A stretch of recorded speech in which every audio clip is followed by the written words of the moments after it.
Hey everybody, Bryan Riddell here. I'm the Chief Executive Officer at Team Rubicon Canada.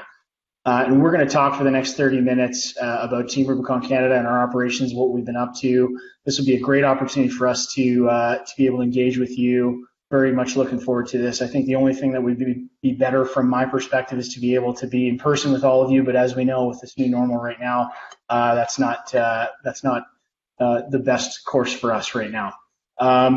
I want to thank you all again for coming. I want to thank all of those who helped to make this possible and are working behind the scenes on this to help bring your questions forward and to make sure that that everything runs smoothly for the next 30 minutes. So thanks very much.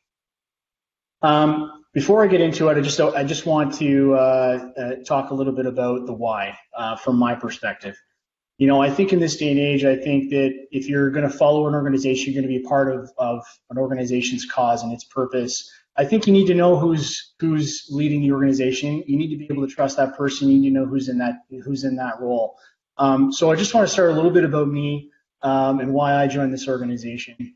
And for me, really, it comes down to one phrase. It comes down to a phrase that has epitomized one of the cultural principles of Team Rubicon, and that is the phrase, step into the arena. Back in the fall of 2017, I had just returned from Iraq. I was serving with Canada's Special Forces, and a colleague of mine called me up and he said, "Hey, you should check out Team Rubicon. Pretty awesome idea. It's here in Canada now, and they're looking for someone to take the mantle." And when I was reading through and learning about Team Rubicon, and I read this quote that we're all familiar with from Theodore Roosevelt about stepping into the arena, it really resonated with me. And I think for a lot of Canadians who've grown up in arenas across the country too, it's particularly resonating. And that was very much my upbringing. And at that time, in that moment, it kind of brought me back 10 years prior to 2007. When I was playing professional lacrosse, I was in the Air Canada Centre at the time, now called Scotiabank Place.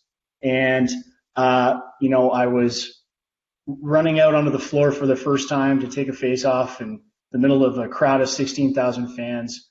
And, I'd finally achieved my dream. I was playing a professional sport. I was with, people I loved. I was with a team and a community I loved to be a part of. But in that same game, there was something that just kind of crept in. And throughout that game, something just changed in me. And I realized that what I needed more of was I needed an opportunity to contribute to something greater than myself. I needed to find something to serve that was higher than myself. And at the time, all of you who are on this call who are military veterans, and all of you who remember back to those years when Canada was busy in Afghanistan, the familiar voice of Rick Hillier resonated with me, and General Rick Hillier, who, as you know, is a member of our board of directors now with Team Rubicon. And so ever since that time, I've always felt the call to serve, and that call to serve was no different in 2017 when I saw that Team Rubicon was going to grow here in Canada, and there was an opportunity for me and for others to continue their service beyond the uniform. So that's really what has encompassed my motivation to join this organization, and I'm very happy that I did, and it's been incredibly inspiring for me to be part of this organization the last 2 years. So what to expect? For the next 10 minutes or so, and I don't want to take all the time here because I want to leave time for questions from you. I'm going to just give an overview of where we've been, where we're at, and where we're heading together. I'd like you, and I'd love it, and our team would love it, if you would submit any questions you have into the Blue Jeans Q&A tab, or if you have any comments, that you can submit them directly on Facebook. I would love to hear from you. We'd love to hear about why you joined Team Rubicon or an inspiring story that you might want to share. I'd also say that, at this point, towards the end of the call, if there's a longer story that you wanted to share, we would love to hear from you, and you can send any of your reflections to communications@teamrubicon.ca, and we'd love to read them. For those who have been with Team Rubicon for a while, you know this, and I'll mention it because, we might have some folks who are considering joining Team Rubicon that are listening. We may even have some folks, in communities that we have served, who are some of the survivors that we've helped. I want to welcome you all. Team Rubicon was founded on an idea, and the idea was that veterans are uniquely suited to disaster relief work. That idea has since expanded to unite veterans with first responders, emergency management professionals, and any other passionate individuals who are dedicated to helping people prepare, respond, and recover from disasters and humanitarian crises, and those who are dedicated to strengthening our community of skilled and experienced volunteers. I want to give a thanks to all of my fellow gray shirts, but in particular our volunteers. You are the beating heart of this organization, and every day I see examples of volunteers being agents of change in this organization and in their communities, and it's incredibly inspiring. On behalf of the national headquarters and the staff here with me, I want to assure you that we will continue to do everything we can to enrich the volunteer journey for gray shirts to come. Now, we've been busy. If you look at the increasing frequency of disasters around the world, it's no surprise, it's no mystery that the frequency and severity of disasters is increasing. In Canada specifically, when it comes to the threat, some of the costliest disasters in Canada have occurred within the past decade, and with a rate of climate change that is twice the global average, readiness has never been more important. Since Canadian Grey Shirts began engaging in operations, even long before Team Rubicon Canada came into existence in 2017, our Canadian Grey Shirts contributed to operations in Greece during the refugee crisis. We had folks on the ground in Nepal after the earthquakes that devastated much of Nepal for years after. We had folks responding to Haiti after deadly hurricanes a few years back. And we've deployed Canadian Grey Shirts throughout the U.S., responded to extreme weather events in places like Louisiana, North Carolina, Florida, West Virginia, and Texas. Some other operations that we've contributed to internationally include Australia. When they had a terrible drought in the early part of 2019, we sent volunteers to support operational efforts there. And we also, and many of you may be familiar with this, we pushed a team into the Bahamas to help the people of the Abacos and to work in partnership with our colleagues at Team Rubicon USA to help folks recover from Hurricane Dorian. I know from the experience of the volunteers on the ground that some of what they saw and endured was tougher than a lot of volunteers and Grey Shirts had seen during their prior military experience, and but they knew they were where they needed to be, and they contributed a great deal over the course of 58 days while deployed. Both large-scale and low-attention wildfires, tornadoes, floods, and most recently mudslides, and to supporting communities throughout Canada in the face of the challenges of COVID-19, we've taken these challenges head on. Grey Shirts here in Canada have poured their blood, sweat, and tears into helping people respond to and recover from these disasters, and that continues today. Our growth over the past 3 years has been largely organic, but through word of mouth and through you telling people about the Team Rubicon story and talking to colleagues and fellow veterans, fellow first responders across the country, we've been growing our volunteer numbers organically by over 45% annually. We're currently at 1,500 volunteers and counting, and I thank you for continuing to spread the word. One of the challenges we have here in Canada is that not enough people know about us yet, and we're endeavoring to change that. We've also, last year in 2019, we tripled our impact from the previous year, and this year we've contributed over $250,000 in volunteer labor hours to helping communities against the backdrop of the COVID-19 pandemic.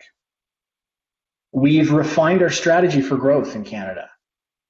focused on what we have called the resilient communities. And we are looking to form metro teams in over 100 population centers across the country to be able to provide a localized response faster and more and better equipped and better trained and better prepared than anyone else can offer. We are pushing this hard. We've had a few test cases in cities across the country, including Ottawa in the National Capital Region, most recently Southwestern Ontario, Prince George in northern BC, Vancouver, and Edmonton and Calgary, to name a few, in Alberta. We've had terrific success with this, and it's continuing to grow. One of the things we'll touch on, and I'll get back into this, is how you can support the growth within this Resilient Communities Initiative in the days, months, and years. Another area that we've expanded to most recently in the past 8 months has been into engaging with our Indigenous communities and see where we can help and provide greater support to community resilience. One of the areas most recently we contributed was in Northern Ontario, where some of our volunteer leaders supported the Anishinaabe Nation, which is responsible for over 49 communities to help them prepare their communities for the pending threat of COVID-19. We're going to continue to expand our efforts there to help wherever we can and partner with communities across the country to provide as much value and to share as much knowledge as we can. And one thing is clear from our experiences so far with this is there is a need for you. There is a need for veterans. There is a need for first responders. There is a need for emergency management professionals and any other passionate individuals out there to contribute to Canada's resilience in a volunteer capacity. There is a lot of work to be done, and we're just getting started. Other areas that we've pursued are connections to government at all levels to be able to inspire greater volunteerism and support from the government in funding volunteer efforts across the country. We're going to continue to push on this. The pandemic pushed us back a little bit, but we're going to re-engage very shortly, and we're going to continue to push on this so that at the local level especially, you leaders, you volunteer leaders and volunteers across the country will be able to draw from funding and resources to be able to support the growth, the expansion and the growth of Team Rubicon. We've also been focused heavily on leadership development, more so in the last few months with the launch of our enterprise management system and the volunteer management system that you all know as Roll Call. We have engaged and we've garnered a ton of support from our friends in the US to be able to launch this system here in Canada, to be able to connect gray shirts from all over the country, to provide virtual training, online training opportunities, and to be able to provide a single point where people can go to learn about what's going on in their area, God is engaged, and to perhaps even contribute to charitable efforts and programming efforts in their community, leveraging this platform. I'm very excited about it. It's been a big lift for all parties involved. And while we've got some administration and some changes to make to refine it over the next few months, I want to assure you, we have all of your information. We have every expectation that over the next few months, we will be populating a ton of opportunities to engage all volunteers in training, in volunteer membership engagements, and in operations. And last but not least, we've continued to look at our capabilities and how we can add greater capabilities here to support disaster response and recovery efforts. And most importantly here in Canada and over the last year, our focus has been on expanding capacity by doing the basics well. And when I say that, our chainsaw operations, our core operations, our command and control capabilities, we are continuing to push on those capabilities to be able to expand capacity across the country and potentially deliver internationally. Now, today, and against the backdrop of COVID-19, we've been focused on filling the gaps and serving communities in new ways. That includes food bank support. So we've provided support to the food services sector and the charitable sector. An example, when it When we talked to Food Banks Canada, they'd advised us that in the city of Winnipeg alone, that new clients and new requests for food and support had jumped 300% in 2 weeks. We saw the imperative to get involved here to be able to help maintain these food banks remaining open. And we've had people throughout the country who've been contributing every week, sometimes multiple times per week, sometimes traveling great distances to volunteer at food banks that have identified the need for support. I want to thank all of those volunteers who've contributed to those efforts so far. Our Director of Programs, Andre Roberge, you'll meet him at some point here. He's been looking to engage us in mobile testing support, and we're engaged with an organization, and we're hoping to see something in the next few weeks where we can engage volunteers in supporting the testing needs across the country as they continue. We've been supporting PPE preparation. We've been providing incident management team support to remote communities. And as some of you have seen, we've been encouraging gray shirt acts of individual kindness through our Neighbors Helping Neighbors initiative. In the future, we are looking at developing new capabilities to meet the needs we are seeing emerge from this crisis. I want to highlight here that as part of our push for new capabilities, we are going to be working much more closely with our colleagues in the US. The opportunities for greater impact are there. Our interoperability has already reached levels that I think would rival many organizations across North America, and it is setting a standard for how we need to work together and how it needs to be a united effort to support disaster relief across the continent. With our shared border, with shared services, with common capabilities, we're essentially kind of establishing a NATO of NGOs of sorts. And so I'm very excited for that.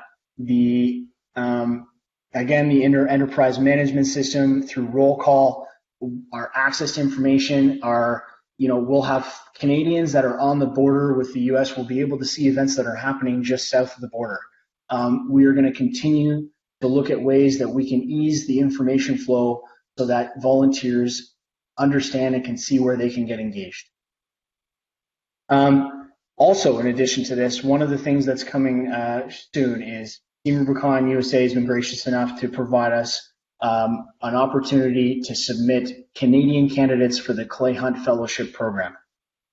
We've just gone through an initial pilot phase, and I'll be excited to be able to come back to you when future windows open up of opportunities where we can provide Canadian veterans with opportunities to learn more about themselves and to be able to go through that Clay Hunt base camp experience. It's, from what I've seen so far, it's an incredible program that's being run by some excellent leaders down in the U.S.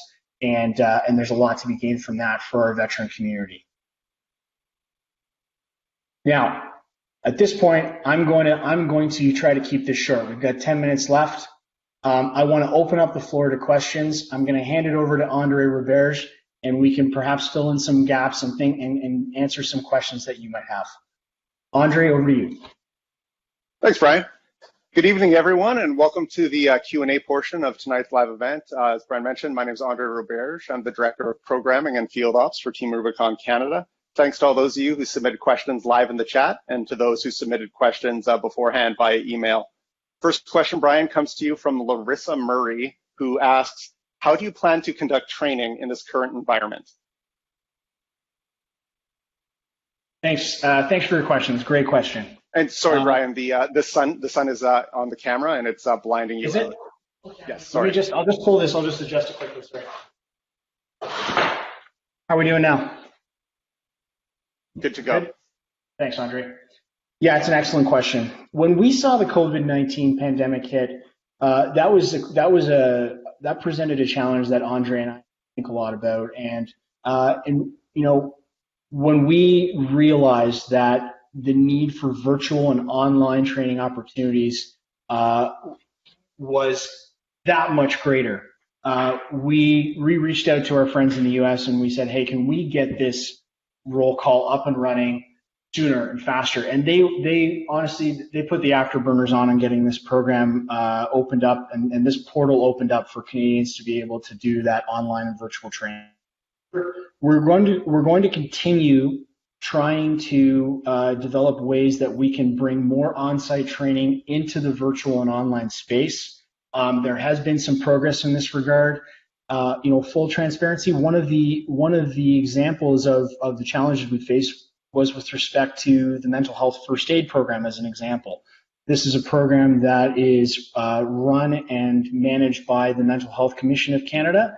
And while we thought, initially it would be a great idea to be able to offer this program virtually, that program was not tried and tested in a virtual way. So we needed to put that on hold and give the Mental Health Commission of Canada an opportunity to be able to transition and modify that program. Happy to say that they've made progress on that, and we'll be able to move programs like that more into the virtual space in future. We'll also start to look to front-end load a lot of the pre-training for our core operations and our chainsaw operations so that we're able to optimize the time when we are together. The challenge and how we're planning to mitigate that in the near term, depending on the advice and recommendations of regional health authorities, we will limit on-site class sizes running into the fall to be able to mitigate the risk of spread of COVID-19 and ensure that we're not worsening the problem, that if anything, we're helping to mitigate the subsequent threat of disasters on top of that. Andre, and thanks for your question. Thanks, Bryan. Next, I'll go to a question from Scott, who asks, is growing at a rate of 45% a year both manageable and sustainable? Great question. Thanks, Scott. I appreciate it. I'll tell you what, it's been very challenging. One of the biggest challenges I faced in 2019 is that while we grew significantly in terms of the charitable impact we were able to offer, even in terms of the growth of our organization from an income perspective, we tripled our annual income in 2019. The challenge for me as a leader was that we were growing, but we were not scaling. And I think a lot of volunteers, a lot of members out there, I know you can appreciate this when I say that communications and the membership experience has been challenged as a result of that. I honestly wish I could get out and talk to every single one of the 1,500 volunteers that have registered for this organization. Certainly hope to do so in the coming years. But during that time of significant growth, it was a challenge to maintain. The good news is that with our ability to leverage IT systems and having the right volunteer leaders in the mix, as well as the recent growth of our staff from 2 to 5 this year, I'm very confident that we're moving in the right direction and that we're starting to achieve the scale necessary to sustain growth in the years ahead. But it was definitely a good learning experience for me in terms of growth versus scale. And we're going to continue to push as hard as we can to be able to scale effectively to provide the value that in the volunteer journey that you all deserve. Thanks, Andre. And thanks, Scott, for your question. Thanks, Bryan. Next question is from Rick Gill. Hey, Rick. How will our growing integration with the TRUS improve our opportunities for gaining multinational Canada-US corporate sponsorship and support for TR Canada? That's a great question, and actually, it's one that our Director of Development, Ashley Partiseri, has been working on diligently. One of the things that we've seen in this new realized partnership with Team Rubicon in the U.S. Is that a lot of the corporate relationships, of course, as you know, have subsidiaries or have offices in Canada and vice versa. And so we're actually collaborating right now on potential sponsorships and partnerships where we have situations where the headquarters for these companies are in Canada with subsidiaries in the US and vice versa. So there's a ton of value to unlock when you start to expand the aperture when it comes to these partnerships and corporations. And so that's one of the things I'm really excited about on the interoperability side. Does that, Andre, is there any follow-up to that? No, I think that's good, and we'll move on because the questions are coming in pretty fast here. Okay, great, thanks. And thanks, Rick, appreciate your question. A bunch of them about recruiting, and this one specifically recruiting with the Canadian Armed Forces. Elma writes, will TRC approach the CAF and provide info as part of a release process, or provide info to like a Soldier On type program? Excellent question. Thank you for your question. That is something we have looked at previously. The question for me was, do we reach out at the time, and this was back in 2019, do we reach out right away and tell the military that we're here and start putting out those brochures and start offering ourselves up to and have booths at scan seminars across the country? My thoughts were, and I go back to the previous question, we talk about growth versus scale. I wanted to ensure that we were closer to a steady state to be able to improve the initial phase at the very least of that volunteer onboarding journey. We're finally at that point now. A few refinements still to be made, but it's actually, it speaks to a conversation that Andre and the rest of the team and I have had actually in recent weeks. And we've actually had some volunteer leaders that have been leaning forward on this to pull marketing communications material from us to be able to start putting into these, into the release sections and to inform the PSOs that these opportunities to continue to serve exist. And not only that, but that when they do sign in for the first time on roll call, that they begin the volunteer journey there, and that we're able to, that we have a greater ability to maintain the momentum of that journey for people so that it doesn't stagnate soon after sign up. Thanks for your question. Great question. Another question from Scott. It's a bit of a technical one. He writes, how is Team Rubicon called into action? Do government agencies reach out to you, or is it the TR that reaches out to offer their assistance to government agencies? Yeah, thanks for your question again, Scott. It's a bit of both. I will give an example. So historically, what we've seen across Canada is our ability to engage recently has been supported and bolstered by our ability to have access and influence with NGO councils, alliances, and national consortiums that act as an aggregate for information and for putting requests for assistance through the NGOs throughout the country. So sometimes it's been a ask to a group of NGOs of which we're part, where we have an opportunity to engage. Sometimes it's a hurry up and wait situation. And one of the examples internationally, more recently, was with regards to Beirut, and I'm sure some of you have seen the news. Quite a terrible thing that befell the Lebanese community. And with that, with a situation like that, we are at the behest of a request for assistance if we're to go in unopposed and welcome to be able to provide aid and support. Increasing access and influence is going to empower us even more so, and it's going to provide greater opportunities for engagement around the world. It's just something that is going to take more time. It's going to take a lot of support from our volunteer leaders across the country engaging with these NGOs and maintaining communications with all of these stakeholders, and as well the emergency management organizations throughout the provinces across Canada. One of the great things about the Resilient Communities Initiative is that we're encouraging our volunteer leaders to connect with those emergency management professionals so that they know we're there, so that they know they can pick up the phone and call when the time is right, whether it's for preparation, for response, or recovery support. And that's one of the reasons why we feel that a localized response, building out localized distributed teams, is a great approach to being able to speed our response around the country. Thanks for your question, Scott.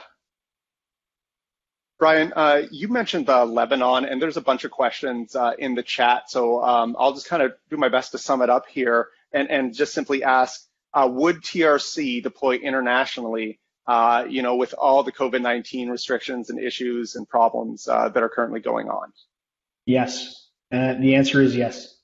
We absolutely would. The thing that we certainly need to be cognizant of, and that Andre and I, and this goes into our operational planning, is, the risk, the hazard and risk to our gray shirts is of utmost concern. And so if we are going to engage in these things, and I would say the answer for us is not to be risk averse, but to be able to mitigate risk as effectively as possible. And I know that, all of us who've served in the military are no strangers to assessing risk and looking at risk in that way. I would argue that the military is probably one of the best organizations in the world for assessing risk, mitigating it. And that's no different when we consider, opportunities to engage around the world.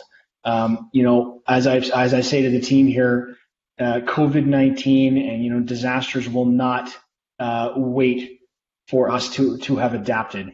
So we need to continue to understand that this pandemic, it continues to be a fluid situation, and we need to be able to improvise, adapt, and overcome. Thanks, Andre. Two more, Brian. One's both a comment and a question. One from a Jake Wood, never heard of her. Brian, you are so handsome and articulate is the comment. The question is, who would win in a hockey face-off, Bryan Riddell or Mike Ditka? I'm assuming he doesn't know you played defense in the QMJHL. Yeah, I guess it depends if we're talking about Mike Ditka or like Hurricane Ditka, but I would say probably Coach Ditka. From the Bears. He's a legend. The Bears. Yeah. Thanks, Jake. Okay, so love you, man. Because we're a bit past 7:30 here, really good question. I think if you're comfortable finishing it off with this one, Sarah asks, what has been your most memorable operational experience while with TRC and why? Yeah, thanks for your question, Sarah. I'm gonna have to break from that question and split it into two. I think for me, I will never forget my foray into Team Rubicon operations. And that was when Jake, who you just saw a question from, extended the offer for me to come down to Hidalgo County, Texas, one of the poorest communities per capita in the U.S., after they'd suffered terrible flooding in 2018. And to be able to serve in Hidalgo County for several days, just as essentially an unknown gray shirt amongst other experienced gray shirts. It was kind of like an undercover boss experience, even though I'm not the boss anywhere in the U.S. But it was an incredibly moving experience for me. Having been someone that had volunteered here and there, with other organizations here in Canada, like the United Way, and as a hockey coach from time to time. The experience was just so powerful. And, when someone said, when the incident commander on the ground was looking for a reflection from somebody, I almost jumped out of my chair to be able to write about what I was experiencing. And some of the folks who were out there volunteering, physical ailments, challenges, at home, at work, they all took time out of their busy schedules to be able to go and help in this community. And the sense of community that I felt being part of it was pretty magical. One of the things that we give out during an operation is a totem or award. It could be a game puck, it could be a game ball, it could be any type of totem that is given out for the play of the day or the gray shirt of the day. And it was, I think, the second day I was working there. Someone handed me the football, and it was the game ball. And I've certainly, I'm a big fan of the Canadian Football League. Never been a huge football guy, but it was probably one of the most rewarding feelings I've ever experienced in my life. So my first operation in Hidalgo County, definitely one of them. And then close second would be just recently, a few months ago, I went out to Alberta and I met with one of our teams that was deployed to Fort McMurray, supporting some of the flooding that had occurred in months past. And it was incredible to be able to get out there and spend a few days with the volunteers and the volunteer leaders and to be a part of the operation. It was inspiring, and I have to say it was absolutely energizing for me to be a part of that with everybody. And so, yeah, I would say I would have to put it into both of those operations. Thanks for your question, Sarah. Andre, are we at time? You think we should wrap up, or should we? Is there another burning question that we should take on? Maybe we'll finish with this one then from Elma, who asks, Okay. in addition to roll call, how will you engage members for team building and to increase recruitment? That's a great question. So one of the events, one of the event types that we encourage at the local level are membership engagements. These can be socials. These can be training events where we bring the volunteers and volunteer leaders together to talk about what's in their go bag and how they prepare for operations, to be able to share stories about their operational experiences. Rubicon. There are a number of ways that we can engage. Training opportunities on site that are combined with project opportunities where people are learning skills and in turn able to translate those skills into service directly in the same experience to a community that needs the help. There are, as part of roll call, one of the things that this allows us to do is now leadership development and growth opportunities to be able to establish metro or city administrators across the country who can engage at the local level to be able to mobilize and motivate gray shirts in their community. And so we're going to provide a lot of latitude to those city administrators to be able to rally those local communities. Ultimately, what that will do for Team Rubicon nationwide is really bolster our force generation ability and our ability to be able to, from those communities and from those gray shirt teams, be able to mobilize joint, response task forces if the scale of the disaster or the scale of the operation calls for it. So thanks very much for your question. We're going to wrap up there. I want to thank everybody for dialing in tonight. I really appreciate it. As I said, I wish we were doing this in the field, and perhaps someday I'll see you downrange. The last thing I want to leave everyone with is consider the reality that from a mental health perspective, it's likely going to get harder before it gets better. And so I want you, for all volunteers currently within the organization, for all our volunteers who are connected with others who are considering joining this organization, look for that strike team partner. Get in touch with that strike team partner. Make sure they're doing okay. Get on with the buddy checks, and let's get through this together. Because whether you're working from home and you're an introvert or an extrovert or whatever, the reality is what we all need, and I think we're all learning from this experience here, is that we all need a community. And so let Team Rubicon be that community for you. Let's work together to build and to use this challenge and this adversity to strengthen our community collectively across the country. Thank you again. Stay safe. And I want to also mention one more thing, and that is I'd love it if you would join us. Tune in on the 27th of August. We'll be joined by former Chief of the Defense Staff, General Rick Hillier, and we're going to have a bit of a fireside chat with him, and he's going to talk leadership. And I know that most of you and all of you will be looking forward to that. He's an incredible guy. I know Uncle Rick, one of our original board members here, and I'm very much looking forward to that conversation, and I hope you are. So thanks again to everybody for joining us tonight. And we'll see you in the field.